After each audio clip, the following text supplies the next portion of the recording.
पंजाब की राजनीति से इस वक्त की बड़ी खबर। आम आदमी पार्टी के राज्यसभा सांसद और लवली प्रोफेशनल यूनिवर्सिटी के मालिक अशोक मित्तल के ठिकानों पर प्रवर्तन निदेशालय यानी ईडी ने दस्तक दी है। हाल ही में राज्यसभा में पार्टी के उपनेता बनाए गए मित्तल के घर और यूनिवर्सिटी कैंपस में छापेमारी से हड़कंप मच गया है। ईडी के अधिकारियों ने जालंधर और फगवाड़ा स्थित अशोक मित्तल के ठिकानों पर एक साथ रेड मारी। सूत्रों के मुताबिक ये कार्रवाई फेमा विदेशी मुद्रा प्रबंधन अधिनियम के तहत की जा रही है। अशोक मित्तल जो साल 2022 से राज्यसभा सांसद हैं, उनके बिजनेस और विदेशी फंड से जुड़े दस्तावेजों की जांच की जा रही है। भगवंत मान और केजरीवाल का पलटवार। जैसे ही रेड की खबर आई, आम आदमी पार्टी ने इसे सीधे तौर पर चुनावी रंजिश करार दिया। मुख्यमंत्री भगवंत मान ने हमला बोलते हुए कहा, यह भाजपा की पंजाब चुनाव की तैयारी है, ये मोदी का स्टाइल है, लेकिन हम वो पत्ते नहीं जो शाख से टूटकर गिर जाएंगे। वहीं अरविंद केजरीवाल ने इस पोस्ट को शेयर करते हुए लिखा कि पंजाब के लोग भाजपा को इसका करारा जवाब देंगे। अशोक मित्तल पिछले कुछ दिनों से काफी चर्चा में थे, क्योंकि उन्हें हाल ही में राघव चड्ढा की जगह राज्यसभा में आम आदमी पार्टी का उपनेता बनाया गया था। राघव चड्ढा और पार्टी के बीच बढ़ते मतभेदों के बाद मित्तल को यह बड़ी जिम्मेदारी सौंपी गई थी। ऐसे में नई जिम्मेदारी मिलने के कुछ दिनों बाद हुई इस रेड ने कई सवाल खड़े कर दिए हैं। बता दें, राघव चड्ढा और आपके रिश्ते पिछले कुछ समय से तल्ख चल रहे थे। केजरीवाल की गिरफ्तारी और रिहाई पर राघव की चुप्पी ने इन अटकलों को हवा दी थी। अब जब राघव को उपनेता पद से हटाकर मित्तल को कमान दी गई है और चड्ढा के संसद में बोलने पर भी रोक लगाई गई है, तो मतभेद खुलकर सामने आ गए हैं। बता दें, हाल ही में पंजाब पुलिस ने राघव चड्ढा को दी गई सुरक्षा भी वापस ले ली थी। मामले पर अब आरोप प्रत्यारोप का दौर भी शुरू हो चुका है। देखिए, जहां जहां चुनाव होता है, भारतीय जनता पार्टी अपनी एजेंसियों का इस्तेमाल करती है। प्रधानमंत्री नरेंद्र मोदी जी की लोकप्रियता पूरे देश में खत्म हो चुकी है। भारतीय जनता पार्टी की जगह जगह आलोचना हो रही है, उनके राज्यों में हिंसक विरोध हो रहा है, जनता सड़कों पर है। तो अब उन्होंने एक ही तरीका है उनके पास, ईडी का दुरुपयोग करो, सीबीआई का दुरुपयोग करो, चुनाव आयोग का दुरुपयोग करो और चुनाव जीतो। ये फार्मूला भारतीय जनता पार्टी का पंजाब में काम नहीं करेगा। ये चुनाव के पहले एक घिनौना खेल है, जिसकी शुरुआत प्रधानमंत्री मोदी जी ने और भारतीय जनता पार्टी ने की है। अशोक मित्तल पर अचानक इतने बड़े पैमाने पे छापेमारी करना, ये उसी खेल का एक नमूना है, एक शुरुआत है। लेकिन ऐसे कितने भी प्रयास आम आदमी पार्टी के खिलाफ पहले भी बीजेपी कर चुकी है, उनको कोई लाभ नहीं हुआ। इस खेल से भी उनको कोई लाभ नहीं होगा। सब मजबूती के साथ खड़े हैं और अभी सत्र चलेगा तो उसमें भी ये मामला मैं उठाने का पूरा प्रयास करूंगा सरकार के सामने। इस तरह से आप एजेंसियों को, जिनके बारे में कोर्ट ने हजारों टिप्पणियां कर दी, ईडी सीबीआई के दुरुपयोग को लेके हजारों टिप्पणियां कोर्ट कर चुका है, सुप्रीम कोर्ट, हाई कोर्ट, तमाम कोर्ट्स के जरिए, और यहाँ तक कि लोअर कोर्ट्स ने इनकी धज्जियां उड़ाई हैं। तो उसके बावजूद बीजेपी बाज नहीं आ रही है।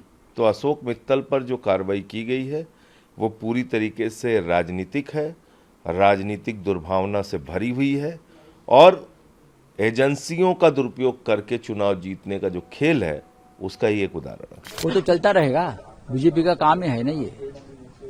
रेड क्या है? रेड का तो उनका खेल है, देश का राष्ट्रीय खेल है। रेड रेड रेड डालो, ईडी भेजो, सीबीआई भेजो, उसमें भारत अगर ओलंपिक में जाए। ये लगता है कि भारतीय जनता पार्टी ने पंजाब में भी चुनाव की तैयारी शुरू कर दी है और जनता में भारतीय जनता पार्टी इतनी अलोकप्रिय हो चुकी है कि उनकी चुनाव की तैयारी ईडी से शुरू होती है। हमारे राज्यसभा के सांसद डॉक्टर अशोक मित्तल, जिनको हाल ही में डेप्यूटी लीडर सदन में बनाया गया था आम आदमी पार्टी की तरफ से, उनके घर पर ईडी की रेड हुई है। ये साफ तौर पर बीजेपी की बौखलाहट दिखाता है। क्या भारतीय जनता पार्टी लोगों के बीच में इतनी अलोकप्रिय हो चुकी है कि उसकी चुनावी तैयारी, लोग तो अपनी चुनावी तैयारी ग्राउंड पे लोगों से मिल के अपनी नीतियां बना के करते हैं, और भारतीय जनता पार्टी अपनी चुनावी तैयारी ईडी और सीबीआई के जरिए करती है। लेकिन एक बात और समझ ले भारतीय जनता पार्टी, पंजाब क्रांतिकारियों की धरती है और पंजाब में लोग इस तरीके का दमन, इस तरीके की साजिशें पसंद नहीं करते हैं। पंजाब के लोग भारतीय जनता पार्टी की इन हरकतों का जवाब देंगे। पंजाब को ईडी और सीबीआई से डराया नहीं जा सकता, धमकाया नहीं जा सकता। चुनाव में इसका करारा जवाब बीजेपी को मिलेगा। नहीं, डिप्टी लीडर बनने का ईडी की रेड से कुछ वास्ता नहीं। ईडी के पास कुछ तथ्य रहे होंगे जिसके आधार पर ईडी ने रेड की है, और जांच होने दीजिए, सबका सब पक्ष सामने आ जाएगा। परंतु अशोक मित्तल के बारे में पहले भी कुछ जानकारियां थी कि कुछ मामले गड़बड़ हैं। अब उसको लेकर ईडी ने रेड करी है, समय का इंतजार करना चाहिए। अब वो उनको अपने लोगों को समझाना चाहिए जो कि अपना लेन देन गड़बड़ करते हैं और व्यापारिक लेन देन गड़बड़ करते हैं, तो ईडी तो पहुंचेगी। इसमें ये कहना है कि चुनाव से संबंधित है, ये ठीक नहीं है। इसका चुनाव से कुछ लेना देना नहीं है। उनके जो लेन देन है अशोक मित्तल के, उसको लेकर प्रश्न है। देखिए, ये बहुत दुर्भाग्यपूर्ण है और आज सारा देश देख रहा है। बार बार सुप्रीम कोर्ट और हाई कोर्ट की टिप्पणियों के बावजूद भी मल्टीपल टाइम्स हम देख चुके हैं कि किस तरह से अपनी एजेंसीज को केंद्र सरकार, भाजपा, मोदी जी, अमित शाह जी उसको मिसयूज करते हैं और खास तौर पे आम आदमी पार्टी की लीडरशिप के अगेंस्ट। श्री अरविंद केजरीवाल जी से लेके मनीष जी, सत्येंद्र जैन जी, संजय सिंह जी, सबके साथ कैसे गलत केसेस में फंसाया जाता रहा है। और ये जो सारी की सारी कार्रवाई है, ये 2027 की इलेक्शन की तैयारी भाजपा कर रही है और इसके अलावा कुछ नहीं है।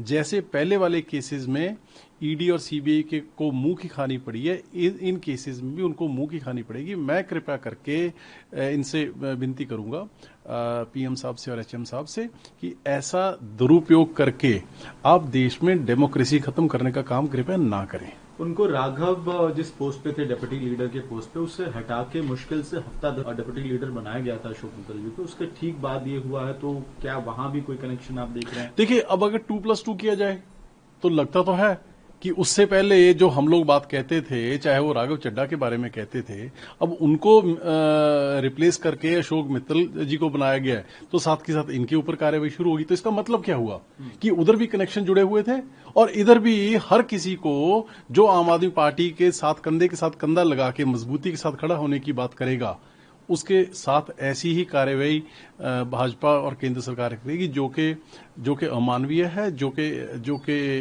अनडेमोक्रेटिक है। आप इलेक्शन से जोड़ रहे हैं, लेकिन वहां फीमा से जुड़ा हुआ मामला बताया जा रहा है जांच एजेंसियों द्वारा। चाहे कुछ भी है जी, मैं आज मेरी बात आप नोट कर लो, ये सिर्फ और सिर्फ इलेक्शन की तैयारी हो रही है 2027 की पंजाब में, क्योंकि मान साहब की अगुवाई में, अरविंद केजरीवाल जी के नेतृत्व में 2027 में आम आदमी पार्टी पहले 2022 के मैंडेट से भी बड़े मैंडेट के साथ दोबारा आने वाली है।